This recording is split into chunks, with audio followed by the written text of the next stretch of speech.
Dito na ako ulit sa starting point. So, malapit lang.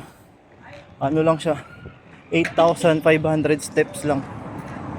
From dito, paikot. Akit dun sa highway. Tapos, ligo sa may Luksuhin. Pa Bayan na road. Sa bypass. Tapos, pasok dito sa may Sambal. Then, pasok ng Sikat. 8,600 steps lang.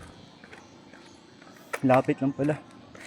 Akala ko malayo. Kung isipin mo malayo, pero malapit lang. So, sa Marikina usually nakaka 10k ano tayo doon. 10k steps. Hanggang 10k yan. 10 to 11. So dito, yun lang. Pero ang oras ngayon 11:45. Ito yung araw. Ayun o. Yung araw.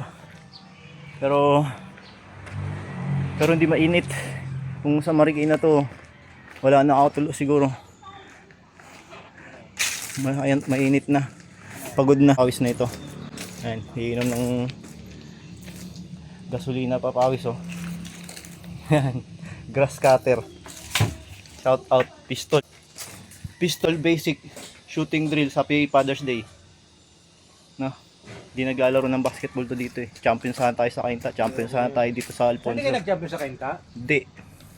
Talo kami dun. Nakala ko nag-champion kayo doon. Di naglaro kahit isang beses dun. Dito 2 beses lang naglaro. Muna sandali. Ano?